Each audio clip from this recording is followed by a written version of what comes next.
The docking bay of Station Urifa hummed with mechanical life, hydraulic clamps snapping into place, air recyclers wheezing under the artificial gravity, and the distant clang of cargo crates being unloaded by drones. For most of the crew, this was a place of transition, a waypoint between journeys, a stop for fuel, repairs, and the occasional black market trade. For me, it was supposed to be a farewell. I had spent 7 years aboard the survey ship Halcyon Reach. 7 years cataloging desolate moons, strange atmospheres, and stars that burned with unusual spectra. 7 years of isolation, broken only by the chatter of my fellow explorers, and one alien presence who had changed everything I thought I knew about connection. Her name was Seris. She wasn't crew in the technical sense.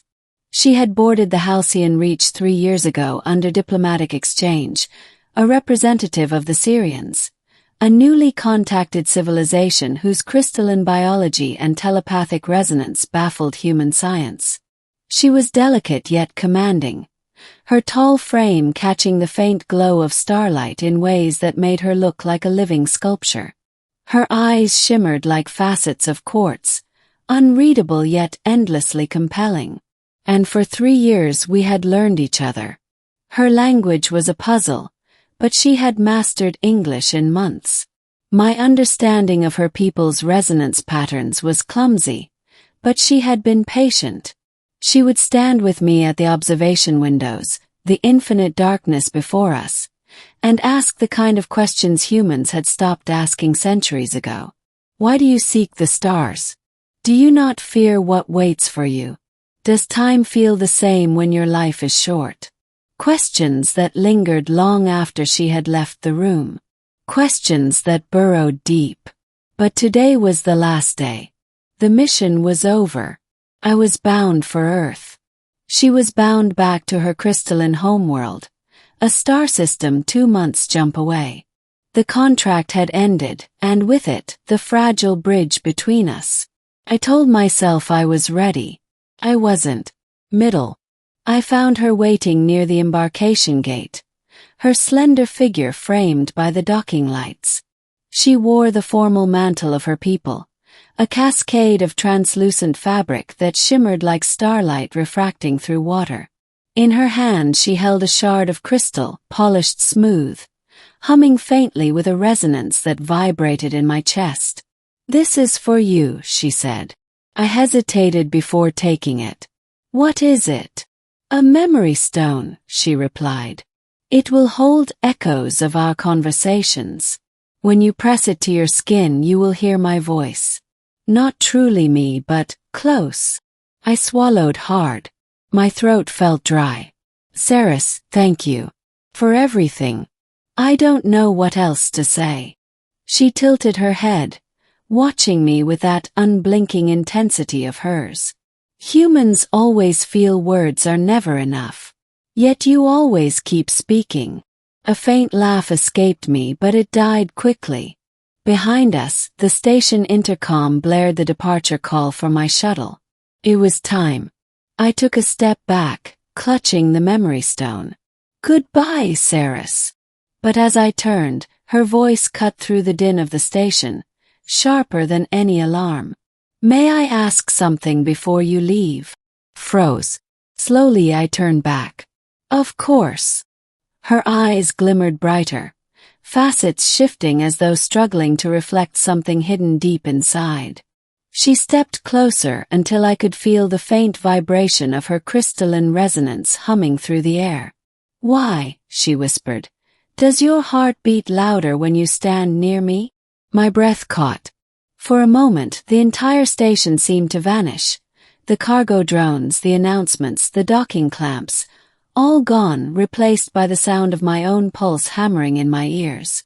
"Seris." I began, but the words tangled.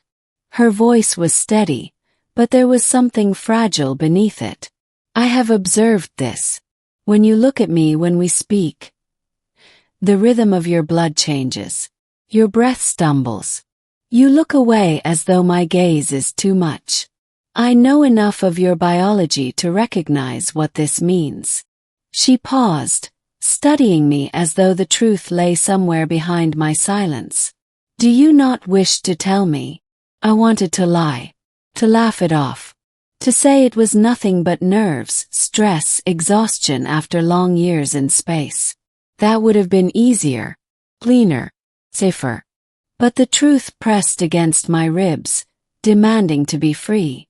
Yes, I admitted finally. My voice was rough like stones grinding together. Yes, my heart beats faster around you. Because I faltered, then pushed forward.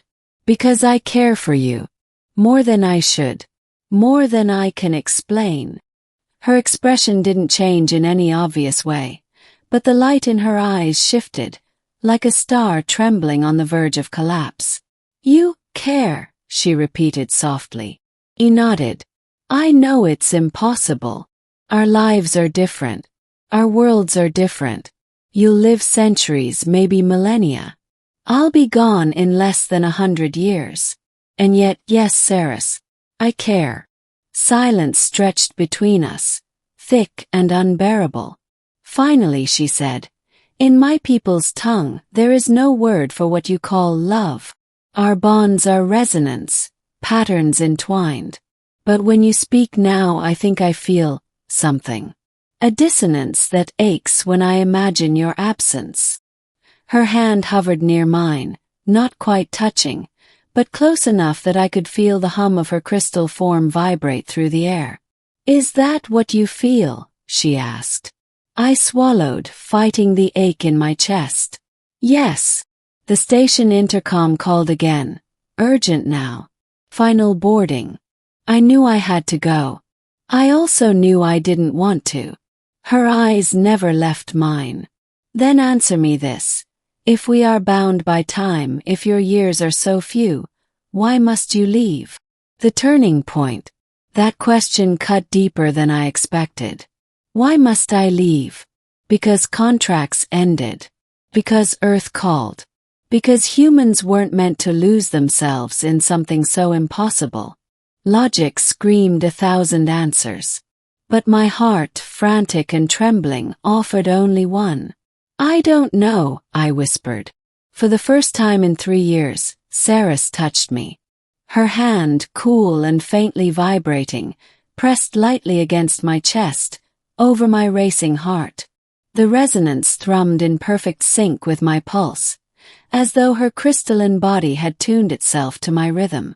And in that instant, something unspoken passed between us. Not words, not images, but a flood of raw feeling. Longing, fear, wonder, the unbearable weight of parting. When she withdrew, my entire body ached with the loss. Then perhaps you should stay, she said. The words were simple, but they detonated inside me like a star going supernova. Stay. Abandon Earth, abandon the return, abandon everything I had known for her? For a bond that might not even survive the years, the differences, the unknowns. The boarding siren wailed. Crew members hurried past, shouting for me to move. I stood there torn in half, ending. In the end, I boarded the shuttle. Not because I wanted to. 'Cause I was afraid. Afraid of choosing wrong. Afraid of leaping into the unknown with no safety net. Afraid of the weight of what staying would mean. Through the shuttle's viewport, I saw her standing there, still and silent, her eyes glowing faintly in the station light. She didn't move. She didn't wave. She only watched as the shuttle disengaged and pulled away. The memory stone in my pocket pulsed with faint resonance, warm against my palm. I pressed it to my skin, and her voice filled my mind. Why does your heart beat louder when you stand near me?